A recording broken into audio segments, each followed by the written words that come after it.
No ano de 1308, as cortes da Europa testemunharam um evento que mudaria para sempre o curso da história inglesa e francesa. Isabel, a filha do poderoso rei Felipe IV da França, conhecido como o Belo, cruzava o canal para unir-se em matrimônio a Eduardo II da Inglaterra. Com apenas 12 anos de idade, Isabel não era apenas uma noiva, mas um peão diplomático em um jogo de poder secular entre as duas nações. O casamento, celebrado com pompa e circunstância na Catedral de Bologne, prometia uma era de paz e prosperidade. No entanto, por trás dos sorrisos protocolares e das vestes de seda e ouro, escondia-se uma realidade sombria que poucos ousavam sussurrar.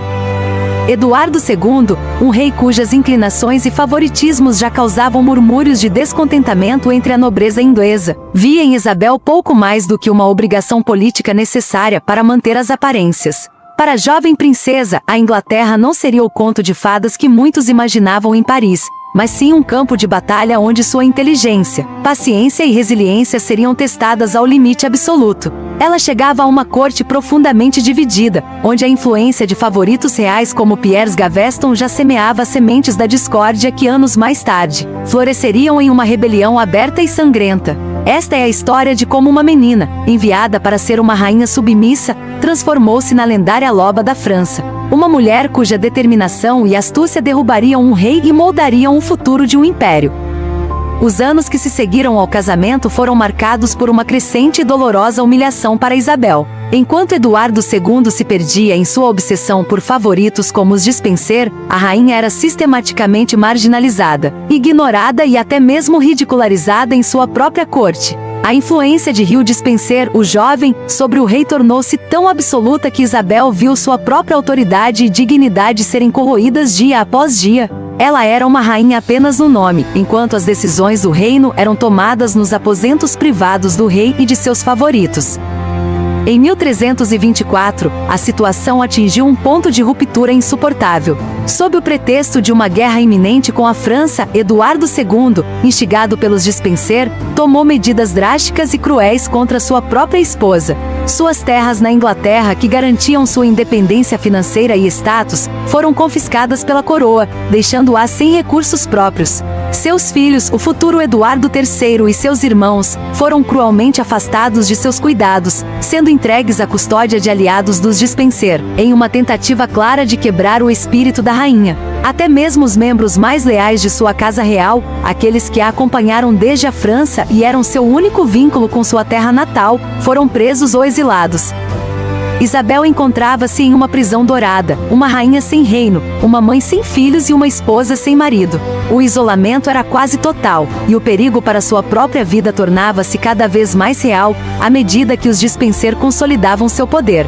Foi nesse abismo de desespero que a loba começou a despertar. Isabel percebeu que a submissão apenas aceleraria sua ruína e a de seus filhos. Ela precisava agir, não apenas por sua sobrevivência, mas para proteger o direito de seu filho ao trono que lhe era devido por nascimento e linhagem. A oportunidade de fuga surgiu sob o disfarce de uma missão diplomática delicada. Isabel convenceu Eduardo II a enviá-la à França para negociar um tratado de paz com seu irmão, o rei Carlos IV. Era uma jogada arriscada, mas a única que lhe restava. Uma vez em solo francês, cercada por sua família e longe da influência dos Despencer, ela recusou-se a retornar enquanto os favoritos permanecessem no poder. Foi em Paris que o destino de Isabel cruzou-se com o de Roger Mortimer, um barão inglês exilado que havia escapado da Torre de Londres de forma audaciosa. Mortimer era um homem de ação, movido por um ódio profundo contra Eduardo II e os Despencer, que haviam destruído sua família. Entre a rainha ultrajada e o barão rebelde, nasceu uma aliança forjada no fogo da vingança e da ambição política. Rumores de um romance proibido começaram a circular pelas cortes europeias, escandalizando a cristandade, mas o que realmente unia Isabel e Mortimer era um objetivo comum e inabalável: a libertação da Inglaterra da tirania dos favoritos reais. Juntos, eles começaram a reunir um exército de mercenários e nobres descontentes que haviam fugido do regime opressor de Eduardo.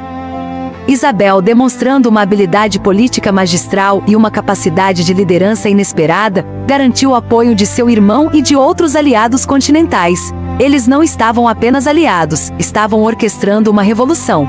Cada movimento no mapa, cada carta enviada em segredo para os barões na Inglaterra, era um passo calculado em direção ao confronto inevitável. Isabel não era mais a princesa submissa de 1308. Ela era agora uma líder militar e política, pronta para reivindicar o que lhe fora roubado.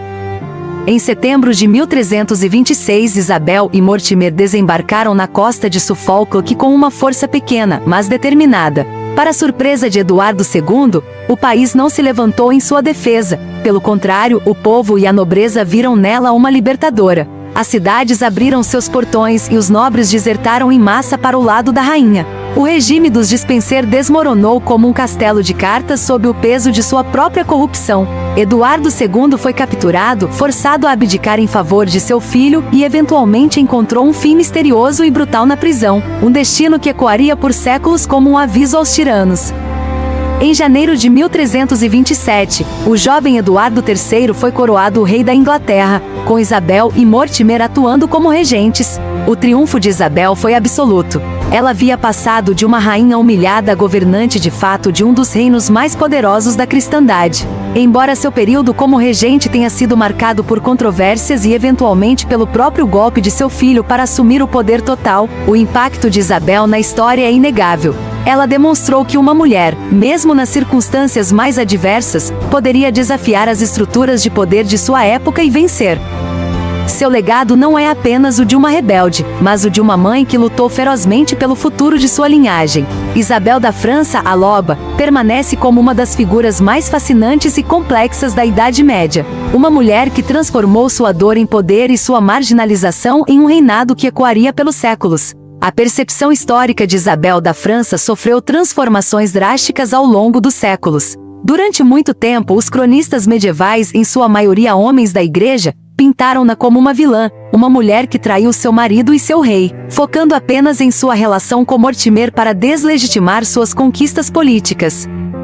O epíteto Loba da França foi inicialmente usado como um insulto, uma forma de desumanizar sua ambição e sua recusa em aceitar o papel passivo que a sociedade lhe impunha. No entanto, historiadores modernos começaram a reavaliar sua trajetória sob uma luz diferente. Eles veem em Isabel uma sobrevivente política astuta que navegou em um mundo extremamente perigoso e misógino. Sua decisão de se aliar a Mortimer não foi apenas uma questão de paixão, mas uma necessidade estratégica de sobrevivência. Sem essa aliança, Isabel provavelmente teria sido eliminada pelos Despencer, que não hesitariam em silenciá-la para sempre. Além disso, sua atuação como regente, embora curta, trouxe uma estabilidade temporária a um reino que estava à beira do colapso sob o governo errático de Eduardo II. Ela também foi uma patrona das artes e da cultura, trazendo influências da sofisticada corte francesa para a Inglaterra, enriquecendo a vida cultural do país. A história de Isabel nos convida a questionar como as mulheres poderosas são retratadas na história e como suas ações são frequentemente julgadas com um rigor que não é aplicado aos seus contemporâneos masculinos.